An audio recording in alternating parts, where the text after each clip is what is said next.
no abo peace 104.3 FM senior madi sema mu ina ma Emma makwa abadomasesimo feed that peace FM amoti enka enne awie yi Pramtubra sebo ye nam okay FM eni nit FM eka peace FM ho abeka Johnson Accra Hello FM wo dispatch abronsam okumase dum eno dan chen stations bebro oha ena wie wado wontuma bebo peace FM dia no amaka sebo yi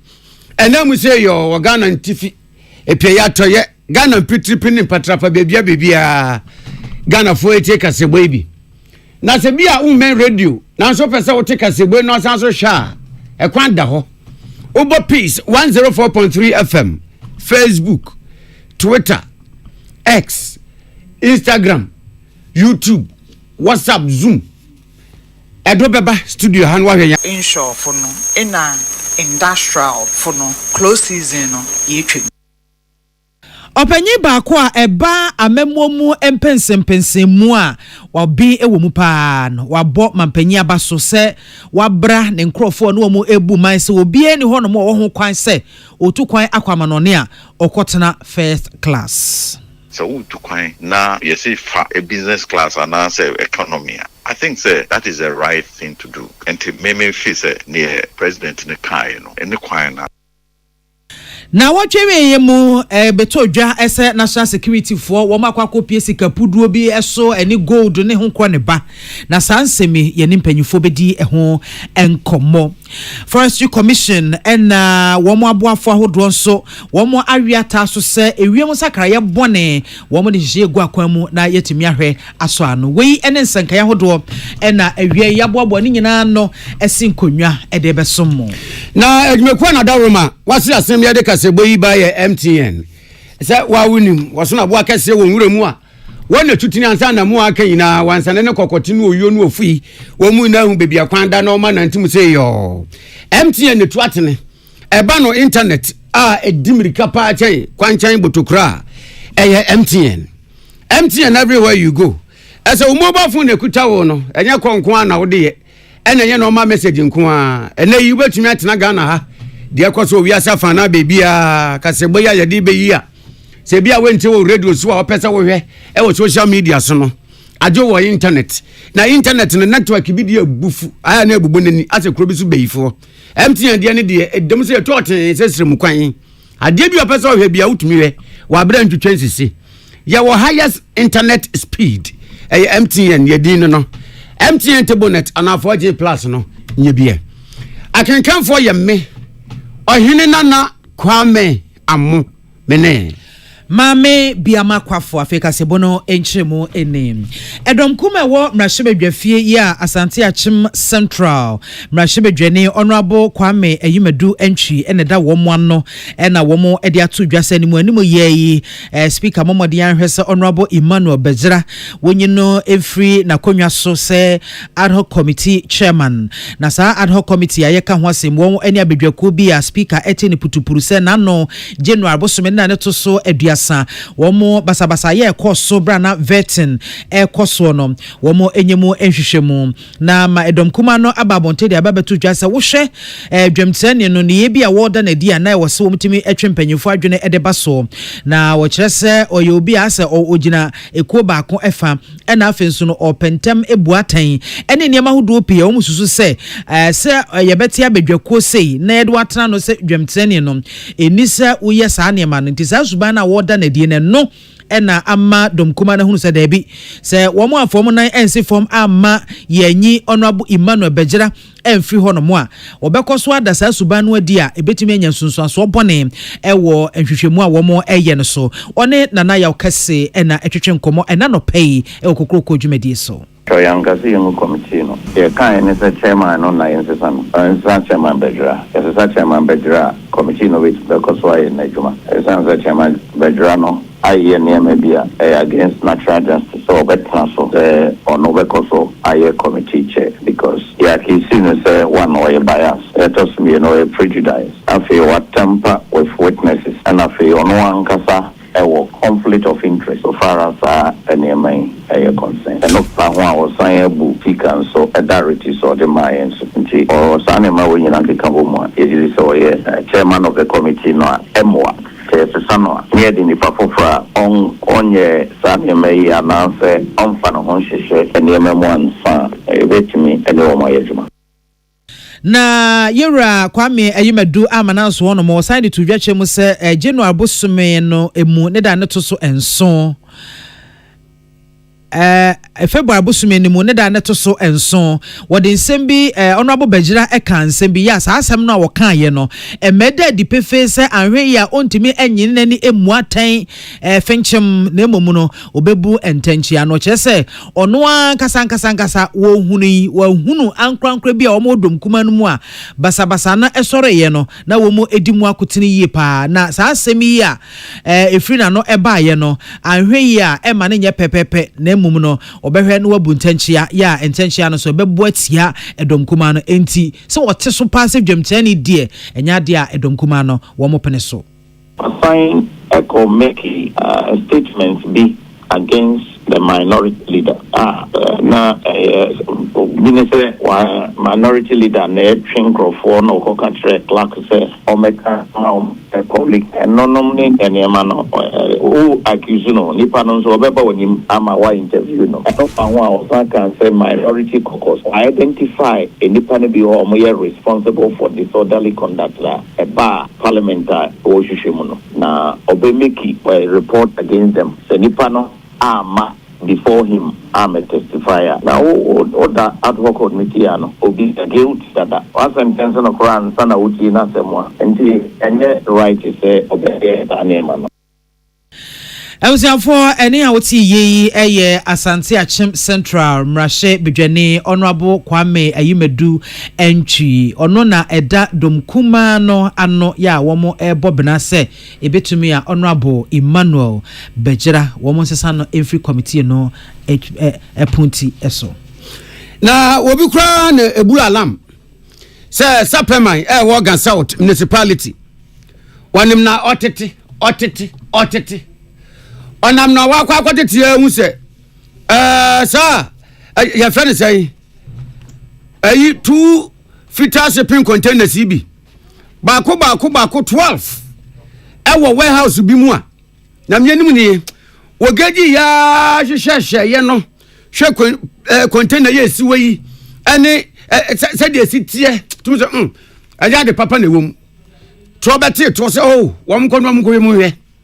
eneja bambafo ye ko de ekọ wa ebusafo wo mu bie containers ni mienu so sesa bie so ana wo mu bie ba ko se de yani ko we enyema wo mu ebi aye America $4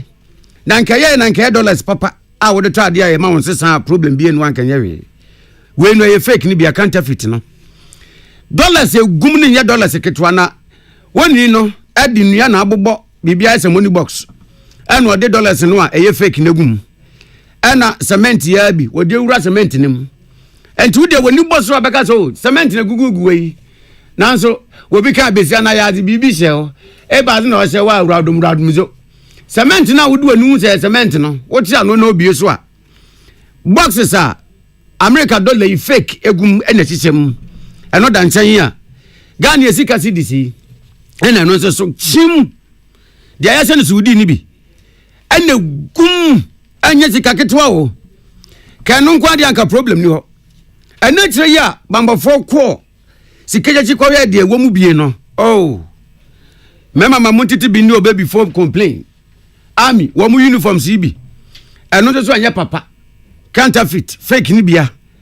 ana kambu combat ana security force adidie anyway wa mukoswa ya hwehwemu mekoba ne se enipa nan bi anu omutiti se sa containers ba ko 12 yi wo munim hu bi enenti bambofo epe wo madoa wo mo na ba ko wo na ye gangali a wodi animu edin ya bambofo de atodwa eye alaji ye na national security a wo mutu anamon we ko Sapema ho ekon de aye kan wo mu de atodwa se sa na nye we num kwa na wo container ni mu Ghana sika kokko gold ayenya adaje atwitwa ne setete ba soap no enu bi nso ewo containers ni mu abebre national security amadebo a wo mu de atoye ni mu nie na Dr. Victor Doke security analyst Sanso lecturer we Kofi Annan International Peacekeeping Training Center. Doc, Peace FM sini.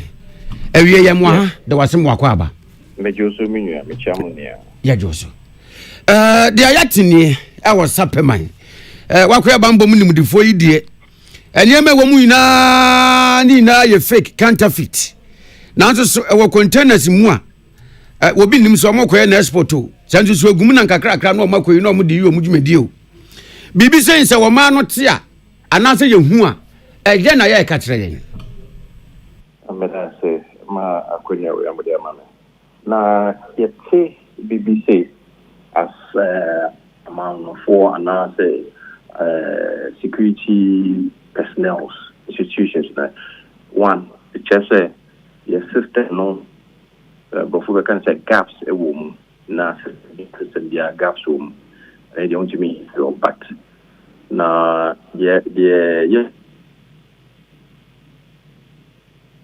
Hello doctor. Hello What do you make? I'm Pacha Fede. Okay. Nti na make say we share security systems be more challenges for na we share challenges na how do we ensure say then you be ama challenges get me a blocking with regards to criminal syndicates to me access now the ACHSS there are some bofunika says criminal syndicates and no say a cool groups be more on the more to say ye bobo a chrono ye the nyama say counterfeit say and I say a best swindle bofuka say you can swindle chibu minim kasa no but if I say oh yeah investor now person would delay in either gold or other minerals and I say any other area now obi shame so be a criminal syndicate almost this anyama way fast of the swindle and now say yeah forensic investigation national security gas on bayna ebe one ebe share say counterfeit here you gold bars here which of them are actually fake or original counterfeit so do wanna if we him ebe ma you channels from one containers documentation from source ebidu ha and also bema yebechi the larger syndicate and a large in kwa but omo count in ya but I don't say you wujuma ye national security wujuma ye national intelligence bureau wujuma ye and sana police ni military mo maba ye ni aye wujuma ye it is no jombe any say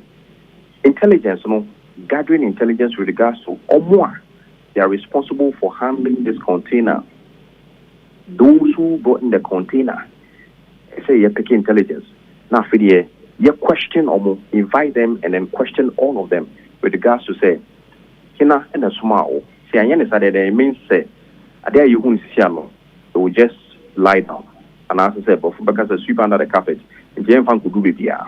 but when we have forensic investigation, we are a bit more information about it. Sure say ebenchi omwa omudisa ejumoye na dog ba ku bie mu so a akoja omam fayem sise kakra ye amania national security boy say nyama na wo containers ni mu bi no ba ko Ghana Army uniforms a eno so fake ene kambua soldiers aya wo mo sei na eno no na ekobani say ya na yani Dr. Victor Doke our security analyst trade we Kofi Annan International Peacekeeping Training Center and etwetwe nkomoyi beyond dollars ni cedis are fake we containers yi mu no any sika ko ni the gold ni the amount me atrese so ni so fake de ande they had kakra ya Ghana Army uniforms no all right enti doc ba yembisa no enti doc we no eba ne sa no a ma yembo hu oh yembo hu the one didn't I make us my yembo hu say you are rest assured said the national security identifies say fake military uniforms a potential source of what aiding criminal elements no omobehwe na ye port no port entry points either land and sea especially even the air mobile scrutinization, mobile inside, scrutinize, and then scan, cargoes that are coming in very well to identify, say, these kind of fake military uniforms from the embassy system, because say a bar, then it gets into the hands of the wrong people, because even land guards have access to what fake military uniforms and then perpetrate their crime, because mentality says you who soldier for and after is true, and now say you don't believe say obi a soldier uniform be a right soldier the war Ghana army, but see Nyama Ekosono and say Entesa. There are some elements with the Ghana military uniform. So who say it is legal one ayache. The name tag no bebo, the army insignia no ebobo, the Ghana flag no so ebobo. Now Oshe middle na no middle no and I say shoulders no the rank and as the title of the military person no ebobo. When you some of the signs are or say you won't say fake and then not fake. I hope say the military will take notice of this. Now for the mobile out, about education sensitization says the move uniform where and look just say Ghana army uniform. So move uniform where a fake one now after the more fair as well. But all the same, no, I would say your security apparatus or more borders no are very strong. So yes, I know it means the new quantity of these fake uniforms are about system. If I be or must store all these materials, when you be now the we need to find them and then confiscate all of them. Into going forward, much say one or two, strengthen our border security and then scan massively. Now, some time ago say military I operation I confiscate now some seize anything military uniform, anything that looks like a military accoutrement. Unam Kuma, you see a lot of military accoutrements, the belt holsters, the gun holsters, or motum tonto. I think we need to educate the public and say, Sanya Mano is not say yaton just for selling fake, because you look at even the private security companies, it been a use complete, equipment, make I say those holsters, those simple body armors. Any knife or gun holsters, we need to look at all these things. And the private security companies also, what are they supposed to use and what are they not supposed to use? Because criminals can take advantage of all these things and then perpetrate their, activities. And they going forward and they say, Yama, your border security is very strong. Yo, Doctor, but that's it. And when is this? Ano, Maneba, Emma, Yehuse Ampa. Omanya yetumi fake currencies, not only Ghana denomination and others are in circulation. BBC na yanokresa. Now, with regards to that one, I will say a further investigation to know, because even your normal shops, people display fake currency in the world, and which is a warning. The fake currency, so we can identify fake currencies. Yes, abonye for Chrome, and they don't to me take care. Fake currencies also will come, but by and large, it takes the authorities, it takes education to the people, say how to identify fake currencies. I think Bank of Ghana here some exercise some time ago. I think we need to bring it back. No more educating call for say look at the signs and the currencies, say this one is fake, this one is not fake. Until by and large, say BBC who then it means and no I can say forensic investigation about say fake currencies, it be call out and now say being called out. Hey, any other call here, and then now you can target those areas, withdraw those fake currencies, and arrest the perpetrators. But by and large, you can't take away that some of these things may have already gone into the system. It is the vigilance of the people, the vigilance of the authorities, education, sensitization of the people to identify fake from original, and never why. Look, Peace FM, that's it. That's what I say. Yeah, neighbor, for security analyst, our lecturer, so Ewo Kofi Annan International Peacekeeping Training Center, Dr. Victor Doke, and a bonkomo. I was here for ya to akase bono so na kwankyerɛ for penya wo share policy engagement and partnership so Ewo Center for Democratic Development CDD Ghana, Dr. Kojo Pupuni Asante, and what they atudwa ese omayi mra hyebedwa no wo mo abedwakwa ye pa wo mo asaban ebo obi din so onkwaso ye bi a wo mo hwe toto wo mo ano me kire appointment committee no wo mo kire se niema hodo bi enkoyie e wo mo dwumadie emu ye no nti no wo se mpanyimfo hwe na wo mo esesa niema num na bro ni peace kasebo etwetwe nkomo e na Dr. Kodwa Asante edi tu dwa chemu se wo hwe mu a anka betumi se anka committee no so no asoye bi edi opanyi bi ekono wo mo hwe se ankrankre nipa ni bi ewo nimdie sonko ewo saasoye wa ben ewo asoye ho se ne ebe ya ensemisa hodo a wo mo etoma ne nipa no ebetumi ehunu se ba bia wo kono se ni ne hotie na fe anu yie nso a nipa ne de beba no eno nso so ebema committee no ehu se ba bia okono ohun nimdie no betumi akwakoye adwuma no enti wasi ehu behia se appointment committee of parliament ye be sakremu kakra na tumi aboa amomo adwuma ye no akoso ye pa. Yes, be a change the appointment. Said on my setup, no, it doesn't work. So standing committee appointment, one committee. But they all share MREA, say, yeah, the vetting ministers. Also vetting, no questions are it doesn't go to the core of the problem. Oh, and said the Akan, say sector committees, no, say be a great committee. But because we are swearing in a chair and son of my committee assignments, it's not working because anka set up committees no more anka you bet me vetting simultaneously say agree defense and also no ubenyanko for at least sector no munim bibi. Na Dr. Kojo Pumpuni Asante amano anso hono mo a osai echirechi mu se wo hwe menteme hwase ne pinten na anu ye koso bra na vetin ekoso no a na wo mche mu se wo hwe baabi a yentwa ama TV so a no tidom kuma no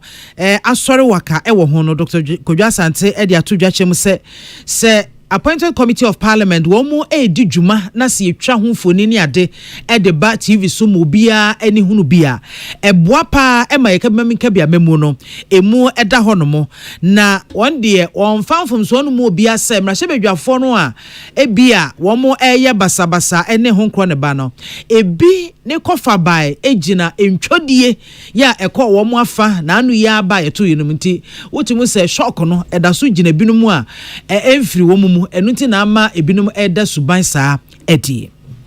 because we behavior no we shouldn't have any transparency rather than so we change behavior no transparency dey free amambo be na verse here no say sometimes you camera now that means what you are doing it intentionally. I on him say ye bedroom just obia wo no more neutral so now here enti eso mo kai say the whole reason almost so my service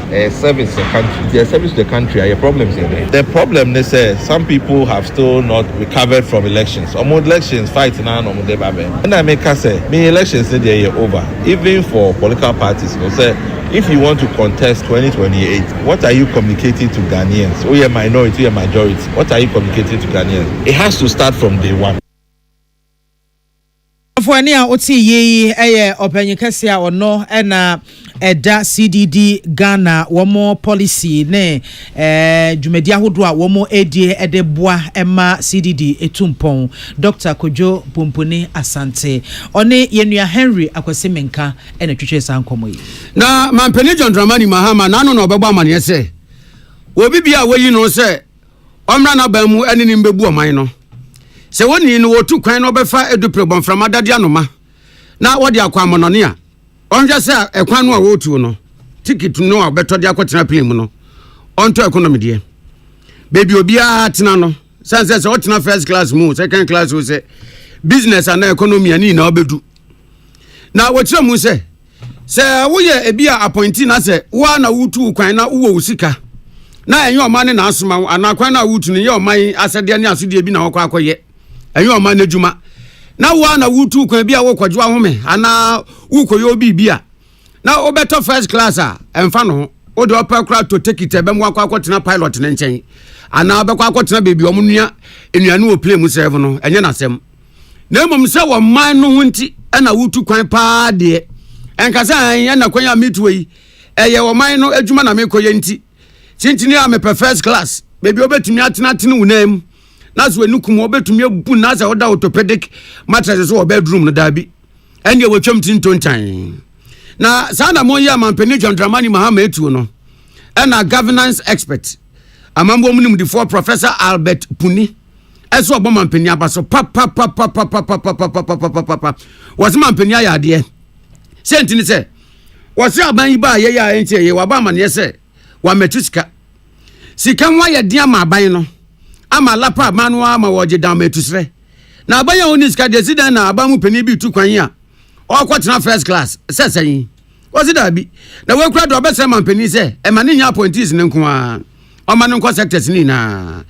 chief directors ni CEOs ni na on fa sa ye se we nso so ento wo mo so na wo mutitru kra na wo mututu kwan rough ebi akra wakọ bonso ni nigiski ne mpina kra na ekọ no te first class ne mpina no so tuo bi no ma bo mane ka susuro wabra dwede na wo mokọ akoye no kra no mane se denya eso fa se papa bia sisi a yesikasem enye na se yesikasem nya ene se sikabia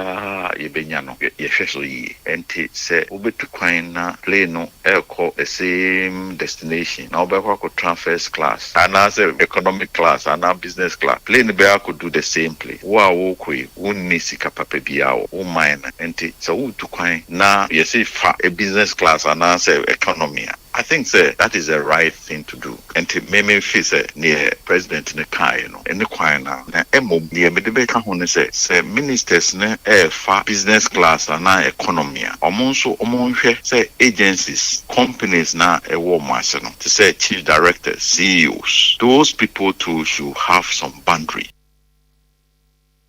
And what's the na Professor Albert Puni eka bi o say a new code of conduct no a mampani dia ba no ayen senda ho kete no ebeboa ma wo wo aban mu ene wo mo a mampani yi wo mo se wo ndi dwuma bi e wo na mambo mu no obia bebu no ho obia bedi no huni no obia da suban pedi no ankoya bibia sebi edianum guase bebre aban no ene o man no was the president no so or the code code ebe nshisha ebe manage omo behavior and how or person omo behave and this code me very very sure say sanctions be wo code no say uye niam bi a entwa president no aye ni code or person wo faso and this code now president no so or the beba no I think say sa niam we no na sanctions no say wo on the sanctions there oh man untumi emfa sanctions no nkoshe baby na obi ye bibia ye hu sanctions no ese ye ma ye hu sanctions no say wo ye ade na obuso a sa sanctions we na be apply and the president comes out with that code and then that code regulates all how the behaviors of how he want the ministers. Na yatini ken ye governance expert Professor Albert Puni one piece FM ye sem tren yama no bofo Abdullah Dasmani ene bonkomo yi na honorable Kojo Oponkroma ofuase yerebi mrashebedwani na watoto bi de amane notom mrashebedwani honorable Samuel Okujeto Ablakwa na wochese mampanyi dada John Evans Fifi Atamelsa wonya ne baabi eko na penso enipadodo bi a ususe womo ebiebie nwuma ma womo enya bi eyeye no sa enipadodo no na yere Kojo Oponkroma kra se ai we de emo den emo hye enya nokre honorable Oponkroma chemu se ono wabeya adwuma ewo adansie na afi enwuma asoye epen na enye nokre da se mampanyi dada John Evans Atamels ne pen so enipa dodo se de yere Akujeto Ablakwa ekaye no wo mo enya adwuma na sa enwuma no wo mo ebiebie mamafo enya bi eyeye wo se enye nokre na sa bre no kra no ono abokwadwo Oponkroma epeja sa asem no sa bre na osoafo hwa padie ensem so ewo ho ema obeka se enye nokre sa ne ono abo Oponkroma eka nyina ne se Efribra NPP aban womo ebeto meya banwa so mfiempi mienu ani edunso womo sheda eko senate for akache eko ji nipa dodo poten ya womo eye adwuma ewo mai mu ne no en wo gina so di afutuo ama osoafo hwe nnwuma ne apedie ensam se siye Abdul Rashid Hassan Pepo se ebetumi anka ompe abedwaku be ye ankrankra abedwaku a won be feche adom wasuko na omahunu enipa dodo pote ya wo ye adwuma e wo mamu ne mpo no enwuma dodo a aban bi eba obiebie e ma omanfo enya biye wo so ye ne sa ebema watimi ahunu enipa dodo pote ya wo mu bi adwuma e mo nya bi eye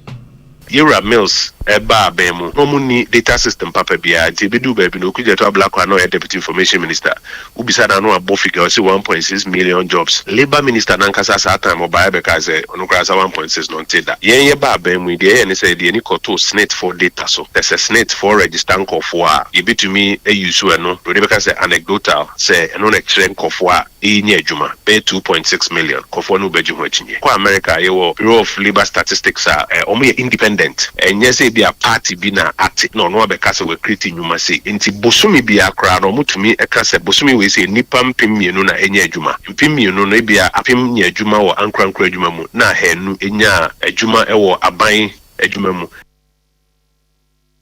na yewura akodwo opon osai de tudwa no chemu se ebate se data na se nhwemu bi a waye afa dwumadie sunku bi eho a enutimi bua party tru enwuma ho ema wutimi ehunu enwuma dodo a watimi abiebie ama omanfo enya bi aye na esansa amanyofo ubahwe we se mabie enwuma se we nso se mabie enwuma se we se ma esenti no emma omanfo enya gidie kra ewo enwuma dodo a amanyofo chese wo ebie amanfo enya bi eye it was so sre se na soye no ebe konkan dia omomodia empower Independent Bureau of Labor Statistics na wo enye sa adwuma no emfama no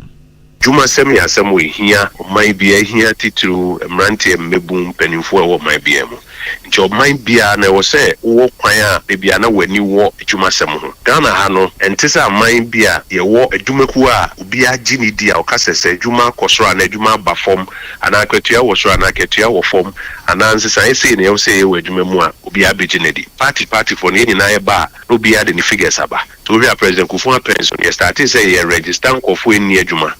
na starting here juma yenya numbers no na ya ban na ono ankasa eye na de in the end no wo the figures no ba crowd bi anyindi na dynamics a wo hia wo figures ni mo na de aye juma no kra no na enye robust enough so benya sa dynamics no ne krakra no na European kroma edi to dwache mu se Independent Labor Statistics Bureau no wo mutimi ebia ebetimi aboapa magana yisikasem ne adwadie ho totoye so timi akonenem na ebema yensa kanipa dodo poten ya yehia na ya bia nwuma edi ama wo mo aye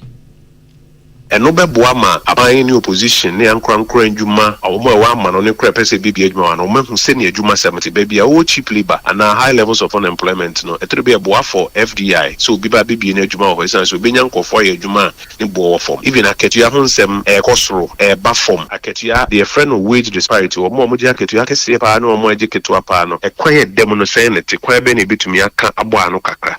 inti sa information when you na ebeboa aban no man take the right decisions ebeboa opposition man if you say adwen ho abra ye prepare say ebeba power biom ebeboa academia mo so why analysis e the ideas aba na aboa private sector no mo so mehu ba bia wo say focus in then ebeboa the whole economy no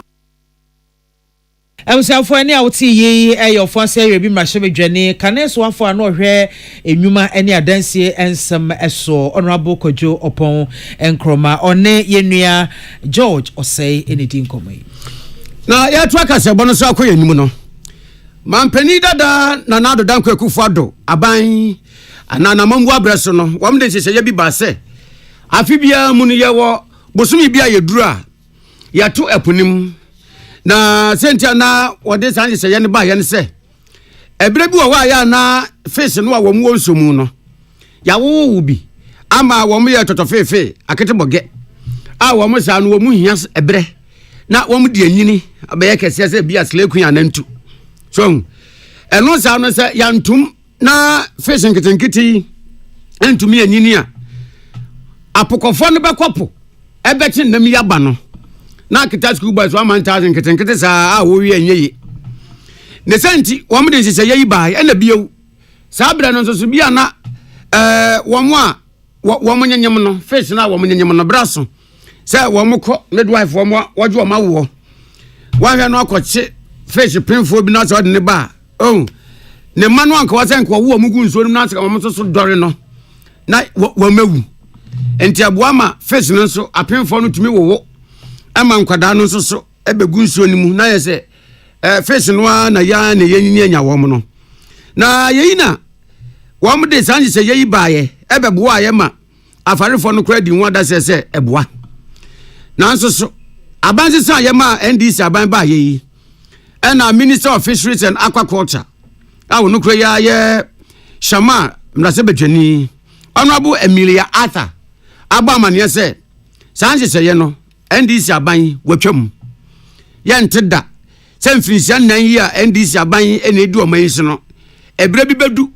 ewa afini mu ebeka ya sabusumi ya tupum ya ntupum na emomu no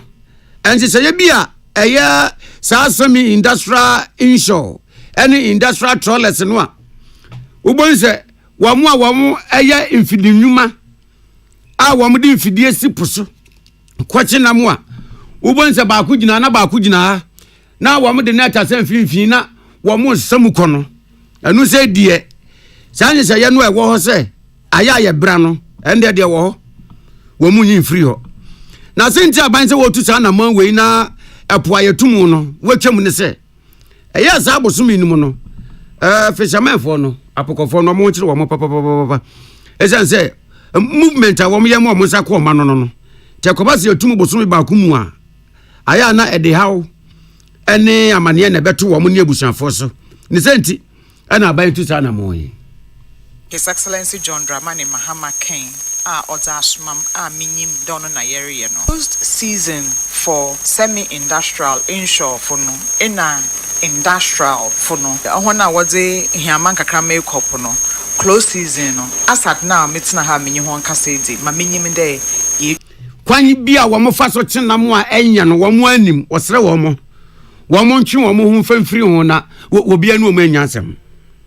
Emi me yede amon wusu be yede se eto wode no do ha eto mra no do a ye wo kwana ye nyo befa do na ntasa ye adwuma omani oye na ye man omani pe na ye wo ode bibia ye de yensa beka wo omani bia ye hwe na oyeye enti no also ekopo na ede boa omani efere adwuma no Ghana hade edibani da na for 2 million 3 million it and what depend on fisheries sector enti se ede dynamite koto na say ana ede net eboa onye ne kwan mu da ode kopo na resay adam kaide enyimpa mu 3 million hon enumezban na resay na yatene nkai eye Fisheries and Aquaculture Minister onukro ya ye Shama mrase bedwani Honorable Emilia Arthur apia danko Rock FM ena diama ne boyi ebai na yakwa homaso na yakwa akodi enkomo enra Ghana University of Ghana Sports Stadium ena afahye bi ekoso na sa afahye watudin Chinese Lantern Festival Gala na China for ena ye omo afahye nti omo tonsa e de frɛ His Excellency John Dramani Mahama se omra no fa nanim nyam emeta achi no kɔ yenso no kɔkasae ena ode eto Ghana manyina enim sɛ ogusu tutu na modern hyehyɛ egu akwam sɛ beya yensi kasɛm ne adwade ho tutu ye na betimi agina yi pa na ye kwa homaso na omanyi yahwɛ de yesi kasem ne adwadie ne bobra nkasa no esi etie entie ne economist oye professor of finance Professor Godfred Bokpen Prof ewiai ya mwaha yo mesimi mawaha yo ye jo sopa ye ubetimi akyerɛkyerɛ yen omanyi sɛ de yesi kasem ne adwadie economy no ankasa no san na esitie sisiye from the end of 2024 up to and not much has changed. Not much has changed. Even though the election and then the change of government has restored some hope and some goodwill. Into a base via money market to say via buying Bosnia obo through the money market treasury bill now, ultimately who say is oversubscribed. Confidence is back to some extent. So in the run-up to the 2024 election, government was struggling to meet their ocean target. Now it's oversubscribed by more than 40%. Yetimi hunsu say interest rate in so from kakra, even though it's downwardly sticky. Those are some positive things. Okay, your CD stability with respect to foreign trading currencies now, which means relative stability being so honorable. Say over inflation now, which means interestingly, if we started 2024, the inflation rate for 2024 was 23.5%. And inflation rate for 2025, January, is also 23.5%. In the inflation, I had this year in 2024, and one is Sunday, just 2025. In total, the inflation rate for January 2025 now compared to January 2024, it's the same, almost the same. Still, food inflation is a big issue. And the bet me, I can say, yes, on penny. But we are yet to see the effect of that in improving. But of course, we need to speed up. The OSHA US, their approach to governance, Donald Trump, since taking over, the things he has done, executive orders, a state of emergency, what they consider to be priority now, the agency with which they are approaching things now. Now what they compare here now. Because the problem is employ much more than those countries that are in a hurry to make America first or Europe or whatever. And see, for now, we can say there is some goodwill which has come as a result of change in government, which is manifesting in confidence in the economy, some stability, confidence in government instruments. But moving forward, be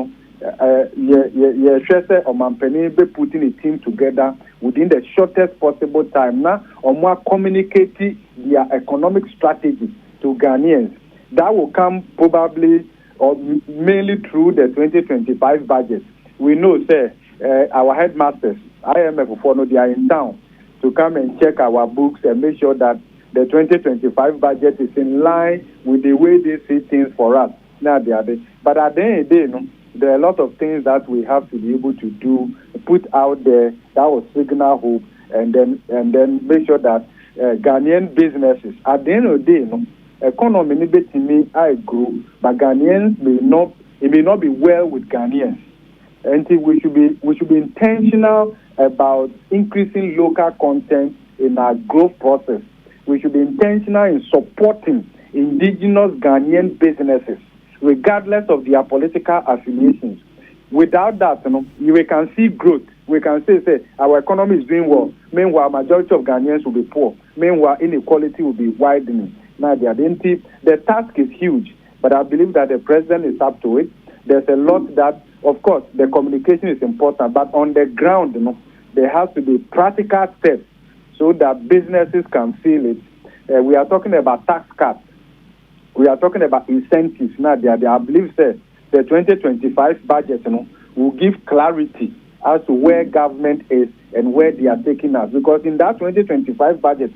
they will also give us a 3-year projection, a medium-term outlook, all the way up to maybe 2027 or so. That will guide the market. That is how we are looking at it. Prof, why Professor? Where do you come? We're about corner. Ahumano ati atwumuno. Anyway,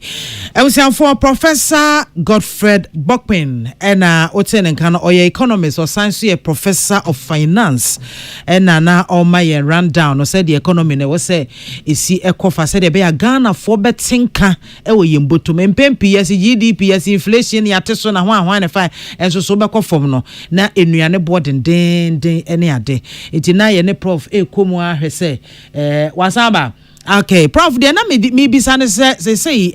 food inflation. ɛho asɛm ɛte sɛn na deɛ ne deɛ na ban na ɛwɔ so ɔyɛ a enuane no ɛbɔ ɛbɛba fam na Ghana for nso so ɛho ahan wɔ isan sɛ mpempe no wɔn bɛka inflation ayɛ sɛ GDP ayɛ sɛ enso yɛntenka wobɛkɔ fam no standard of living no still ana ɛwɔ so nti deɛ ne deɛ na ban no ɛnyɛ on that no credit na waka no ɛwɔ sɛ aban prioritize food security, food sovereignty. Yeah. And what do we do? A lot of the things, you say investment. Was a buying a year in agriculture and agribusiness. We are not doing it optimally. And the little investment I buy, a more corruption, need diversion. They do it supply fertilizers to farmers. Not fertilizers, they will end up in Burkina Faso. And now say via input, they come farmers, it will not reach them on time. So my proposal is that the president must have a dedicated attention to that sector of the economy to make sure, because whatever you inspect, there will be performance, and people will see that the president is focusing on this. Also, your food inflation now, and yes, our farmers are hardworking. In fact, across Africa, I believe that Ghanaian farmers are more hardworking. You know why? Edu harvest time, poor road network, into post-harvest losses, they lose almost 45% of their produce. Can you imagine? So we have business, now 45% of that is lost, helplessly. And yet the following year, the same farmers will go to farm again. We are looking at improving rural road network, transportation, and improve security along those corridors, so that our middlemen and middlewomen will be able to cut the goods from the farmland to the market centers. So it's not just empowering the farmers to do farming, but you're also looking at market linkages, the road network, because transportation costs alone also explains why food inflation is very high. And Ghana, Yetimika said, rural roads. Some of the roads, committee road now, maximum 6 months, Obekona road nini ho. Sometimes rural roads, you can say they commit one count Obekona road in Sio Ato Eko. So we have to look at the quality of it so that we can make agriculture that attractive to not only farmers but to people who want to go into it for purposes of business. Now, I want to even tax revenue. And to see our food, agriculture, agribusiness, agro-processing. One area, I was on my penny and a cost of palm. And the sector minister must be on the ground and make sure that inputs are supplied on time and they reach farmers the intended target with on time. And they are also utilized for that purpose. And then again, we are also looking at the road network, improving rural road access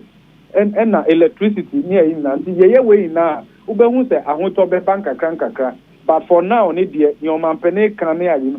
intentions having no plans made to in place. It will take a while and send a result. Now, but about food inflation, maximum 8 months, it will see a team who results in the market. Area bedwa sepa. Okay. Amen. So, economist or science here, professor of finance, Professor Godfred Bokwen, and our TCN AD and common. Now, Honorable Ernest Yaukumi, Aya Kutiamra Sebejani, one NPP was no our more Nimpesiaso, Echo Nasiasari, Ewa Kutia Presbyterian Church, Emmanuel Congregation, Kode Radiase. Now, and I said some. And our name, Peace FM, Komo. And Obama say, I did because we NPP more. A yan yapa na Odin we say, BBC across the senti, or best say one more. A woman just had in woman yakran and yet crack the Bebrama you couldn't Honorable Ernest Yaukumi say, Obien dear true NPP, none by a quarter, woman didn't go see a chum. Amanyokwa woman didn't. Ama sebi womugusu di awrawo womanya yo amonto tototo ye kase kra no mo twenso mu besu awie na Professor Era Michael Kwe committee asase kra tieti ehunu de man kugo ni baaye wo mo ye kra wie nanso NPP osono mani bi ebi nam sumase ebi nam kokoam ebi nam pete mu eye campaign say dibre we mepe say nipa odi dibre no so no wentwa hu ena ma yedi nkuguo no enti mepe mo ntoma me bibia be ye fan woso wo mo yesa no ena mo odi awrewo na sa de na enye kra enye fan wo meja ya wo munyaye wo menyaye be ha sebi amanyokuo ne sanse Professor Aaron Michael Kwe ni committee ni nyantina ase kra nwie na djuma emfa ma ye se bia enkugu ayedi yi enam mpanimfo a wo mu didibre ewa amanyokuo no madjuma wo mu anye ne yie nti wo mtoto papa so na mankugo no baaye bibisa mai ade apote nam so ma wo mu di nkugo twumsa no wo mu hu tu kope obi dibre na bia dibre na wo kope no nkugo na nam nipa no so na baaye na wo ye ne dan wo se safo ni nyaye na emu amanyokuo no. Before Ghana Benya independence, UP tradition is traditional, highly competitive, and in therefore a woman. Ana nkofo bebe wo mu a obia gi ne wodi se ono so ACPC ta o se fata se odi kan manie enti no oye there is a keenly contested party enti no there competition wo ne mo se ne yeso ye nuanom no se ye nyina ye ndi party nhihye so party de nhihye atokwan mu se it is too early and nam sa statement na party issue ni ti no afutuo mu na betu ye nuanom no fo se so ye party ni bapa na wasom party na che na odi na ho odi ni bibia ta party na chi de obi nkasa on sem fata ne mo se ne be se so mo ma emre ne enso na emre ne so a party bie kwan a na obi bia ye ne abe contest bi na se starting fee in terms say na ne etwitwa party na na anu atire ye na honorable Ernest Yaokumi wade to wosono mani na nim se chia na achia emui esene kasa bebo ina de sabre ya wo mu opposition no wo munya sesebi aponche a wo bepema wakonachi wo mu ko gadavim ni ahoden na 2028 wo mu mra no ahoden so na enkunumdie ebeye wo mu dia by all means.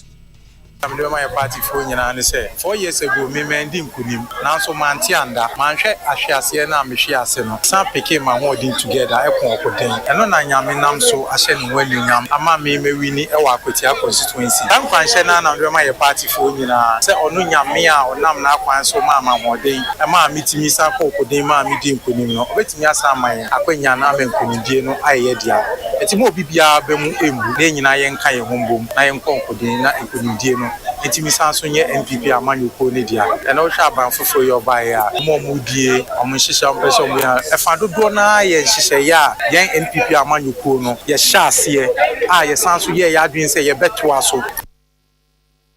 ya tene nkan yi eye Akwatia mra se badwani honorable Ernest Yaokumi na woni Peace FM ye nsem treni ya manabofo kwabena fori ena twetwe nkomo yi abusiafo tie kasebo Peace 104.3 ye da ye ho agenkrato ye ba ye beto aso.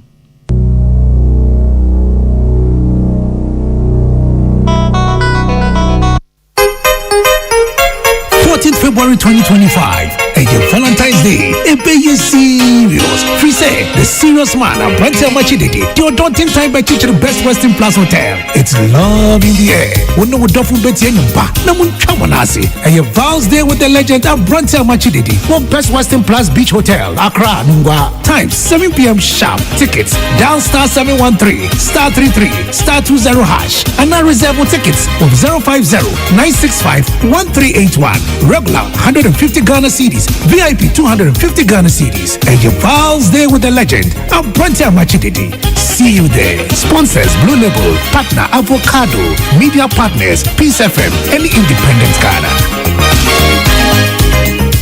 So wakoma ho show and na ebo periperi the broni can hard burn one. E dey na se woye na se woyam so atim so e wo be packing a farmer Martin's liver salt e kira kwan entem ehwie nsu agu glass mo ate Martin's liver salt no ba kwa no na wo de agum wo be hu se ehuru wa glass ni mu na wanom Martin's liver salt ye won orange flavor and ba ko so ye plain wonu mu a ohu beto na mum edi nanu na ho nto wo a ko hu doctor.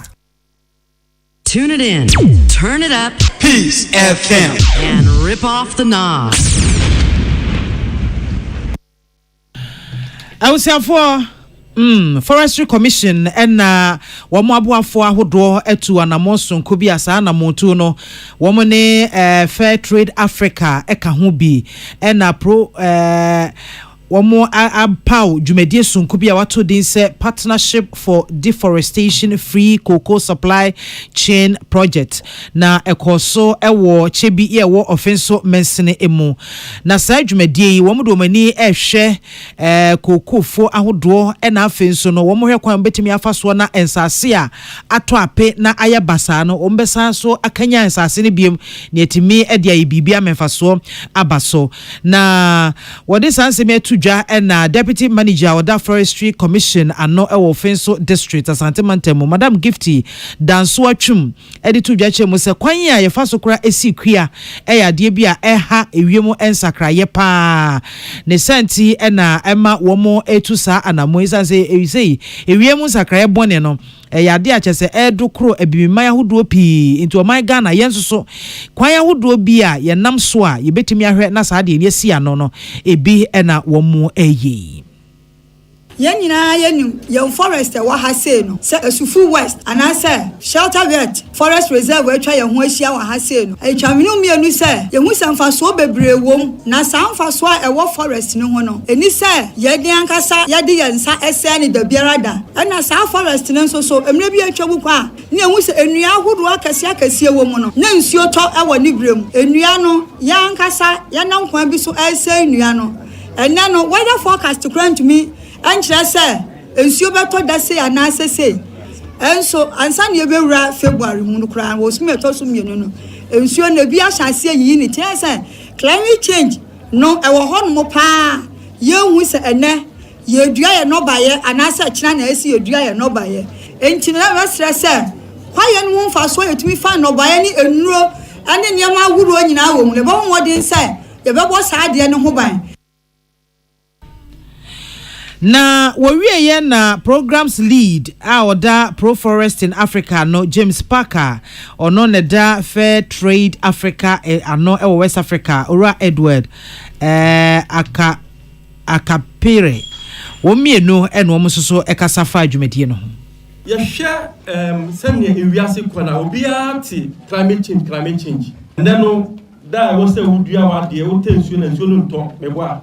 eto so a eto no yu eseniama na climate change ni ntino ama ewiase abaya kese edemna biaba enti program we no ne bota pa ne se ye beboa ema mo ayemu afuo no wo abefu kwan so a ebeboa kwa hye mo niam ebe mo betumi aligning to UDR emra no ebe ya ye niam no ye ton a ebetumi dia kwama na ne ye koko no be 60% ye de ko Europe. So for us at Fair Trade, this is what occupies us on a daily basis together with our partners. So when you see us partnering with any organization or any institution, this is our mandate to ensure that farmers find farming as a profitable business, but at the same time, they do farming in a way that protects the environment. So we are here to launch one of the projects. At Fair Trade Africa, our mandate is mainly to support and empower producer organizations to comply with the fair trade standards. Enia OTE programs lead ya oda Pro Forest in Africa no James Parker onne penyina oda Fair Trade Africa and no West Africa has Edward Akapere omi no ene na OTE samse kwa menyameche ene bo ansem ya no eba ebusuafo yegina so na yede kasebo ni nyina abawi akenka fo awie wote yenka eyeme mame biama kwafo mene ohine na kwame amo na ya de na se ni kabiama MTN everywhere you go. Enye kasa nkoa na odu mobile phone no. Ebe kasa wo kasa yete, obi nso kasa wo beti dabi. Internet enso so kan bi. Won se MTN de se eno ne sima na che pese of phone mu a. Wo kasa trodo wo wensi hate ana obo wakura nipa nete. Nti woni obi kasa na ne chip na ya MTN ne hye mu a mesrewo. Aya menki kasa nketenketi we chiro beti. We are not on China. Internet to say open network no dia need you dwane pa MTN dia no. Oh we say boat to cranfa no. Any ade bi opese wo hwe no social media so wo de internet bia na na de internet ye bia no. Wo do won sasi so katwani tina de na wi saharete 4G plus ene MTN table net asem na ye kan sa no umada romania de kasebo yi ebaye yadama se amamunity. Tune it in, turn it up, Peace FM, and rip off the knob.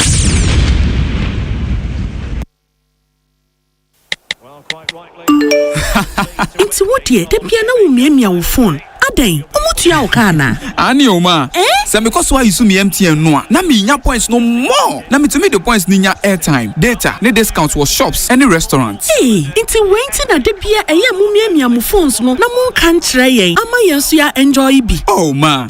We dey kill you with enjoyment. Yet the MTN rewards no. Koso akasa, test it. Now browse the money